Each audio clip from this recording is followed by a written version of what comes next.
One of the coolest things I think, in my opinion, is just how versatile efoiling is.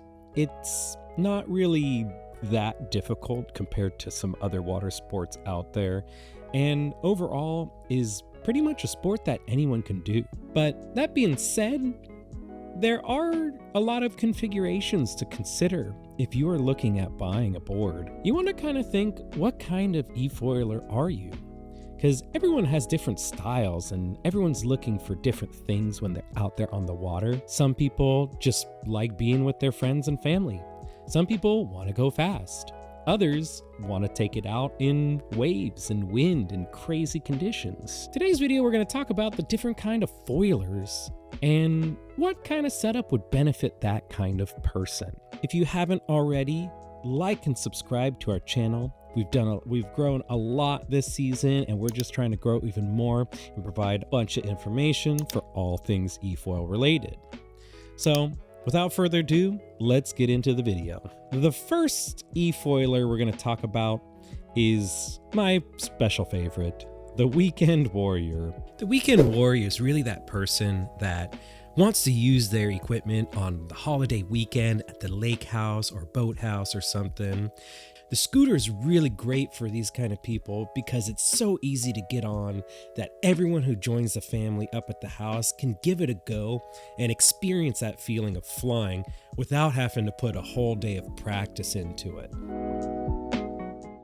Obviously, the new Fliteboard Air is a great option for these people because it's not super expensive and it's very easy for people to get up and have fun. You can see by the way Fliteboard markets the Air that they're really trying to approach the people who aren't looking to do crazy stuff. They're just looking to have fun and be out on the water with friends. The next efoiler is what I'm going to call the core efoiler. This is the majority of people who get into this sport. It's somebody who really is enthusiastic about efoiling specifically. You know, they might have other sport background, like maybe they surfed or skateboarded or snowboarded or something. So for these people, I usually recommend going with either a Fiberglass Pro or standard, you know, depending on your comfortability and athleticism. But really upgrade to the hard boards because we can slot in an Explorer battery. The only drawback with the airboard is that it's only a Sport or a Nano, which is great for most people, but for the core efoilers who are really getting out there and want to explore more places or just get more time on the water, having that bigger battery is really clutch. You can really extend your session from an hour and a half to like two hours plus, especially if we're using like Crusier Jet 15 or 1800 and we're just chilling. The next kind of efoiler we're going to talk about is the Adrenaline Junkie. This is a lot of people out there who come from other sports, you know, definitely like people who like motorcycles or who snowboard or surf, and a lot of core efoilers that started and then progressed end up being adrenaline junkies where, you know, you're constantly trying to up the ante for your session, riding faster, going on smaller wings, or getting out in like gnarly downwind or surf conditions. You know, you're just kind of trying to push the limit.